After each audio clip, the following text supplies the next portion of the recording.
they were lying or they were being hysterical. Either way, it was not true. It looks like he's not going to prison. Donald Trump Jr. instead joins us tonight. Donald Trump, thanks very much for coming on. So I can't recall the number of times I heard people predict that you would be indicted. You have not been indicted. You're not going to be indicted. I have not, but it's thousands, if not much more than that, Tucker. So what's the experience like? What's it like to be you right now?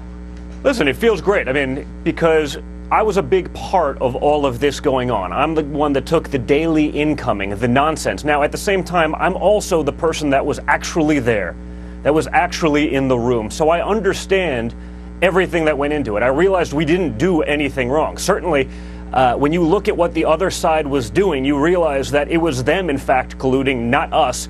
We were doing a campaign. We were functioning like any campaign would, and that's what we did. So it was difficult to watch. It was difficult to watch what they're trying to and have been trying to do to my father for 2 years. And it's really the Democrats with their media lackeys creating a narrative that they want to be true because they couldn't explain the outcome of the last election.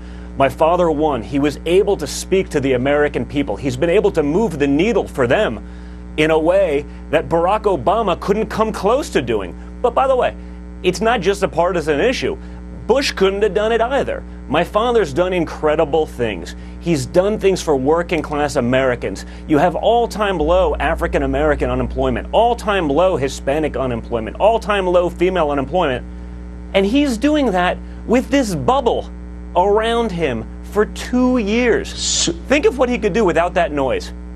So what I never understood is why not, if you don't agree with the policies of the administration or of the campaign before it on trade or immigration, pick a topic, why not debate them? The Russia stories seem to subsume all of that.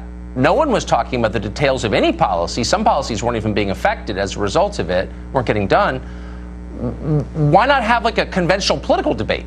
Because the Democrats can't win with their ideas. With the issues and the things that they want to push, they don't work. They tried that under Obama. They're trying that with the Green New Deal. The only problem is we don't exactly have $93 trillion to spend to say you're going to take a bus to Hawaii. That doesn't work. Their ideas do not work, and they recognize that. So the way to try to combat that is to demonize a guy who's getting it done with ideas that they can't stand. And that's what my father's been doing, Tucker. He's been doing it day in and day out. The Russia story wasn't simply about your father. It was about the people around him, very much including you. I mean, you were a major figure in this narrative, as they say. Yeah, because I was the needle in the haystack, Tucker. We handed over our emails. I did 27-something hours of testimony in front of congressional committees. And you know what happens? You go in the meeting at the end of 7-hour testimony. Guys, do you have any more questions? Ask them. Go look at the records. Do you have any more questions? No, we have none. Guys like Da Nang, Dick Blumenthal go outside on the steps of Congress 30 seconds later, hold a press conference saying, there are many questions that were not answered. It's nonsense, Tucker. It's all a game. And you got the leader of the tinfoil hat brigade, Adam Schiff, out there every day talking about the evidence of collusion that he's seen. He's flagrantly lying to the American people. He's doing it every day on national television. He's gotten more airtime, amazingly enough, than Michael Avenatti, but they're about of the same level of credibility, and there's no accountability for that, Tucker, because when you're on that side and you have the media carrying your water for you, you can say whatever you want. When you're on our side, even when you're right, even when you're proven so, there's a level of culpability. There are repercussions for being a conservative that you don't face if you're on the other side. So what have those repercussions been like for you? I mean, how is that, since there are millions of people who believe that you are a Russian agent or abetting other Russian agents, the most serious charge you could level against anybody betraying your country, how has that affected, I mean, what's it like when you go to the grocery store? Well, listen, in New York City, it's a little bit different than the rest of the country, obviously. You know, the reality is this. I'm a patriot, true and true. I love this country. I love everything that it stands for. And the difference between me, amazingly enough, as the son of a billionaire from New York City, is that unlike the Democrats, I actually spend a lot of time in Middle America, whether it be my hobbies in the outdoors or shooting and fishing. I know those people.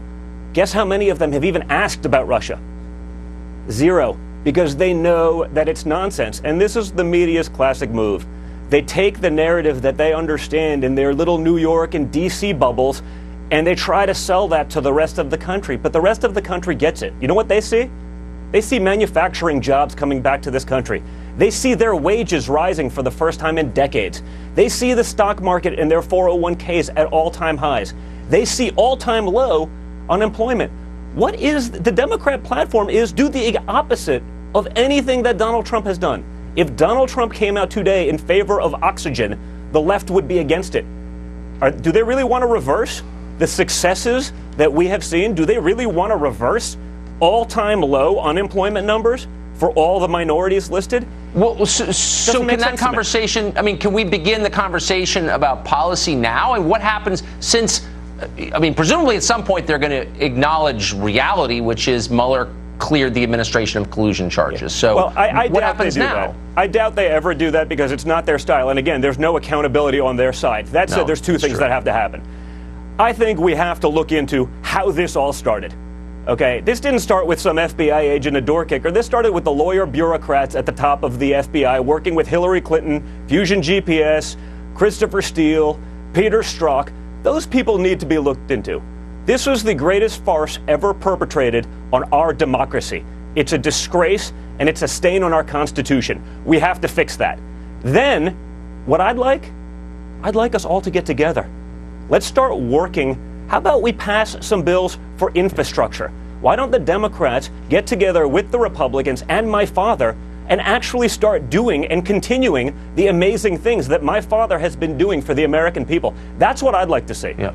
I'd like to see that kind of unity. I'd like to see the Democrats focusing on what's good for the American people, right, not just screaming on TV, trying to perpetuate a hoax and a myth that they themselves have created.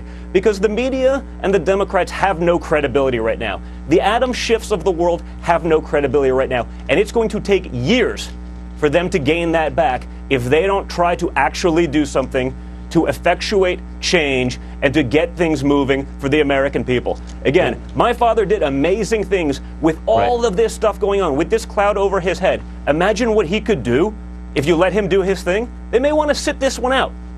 Maybe jump on the Trump train. Let's get this thing going and let's keep the winning because we can do it. Look at what's going on. Maybe they'll wake up and realize it. We'll see. Don Trump Jr., thanks very much.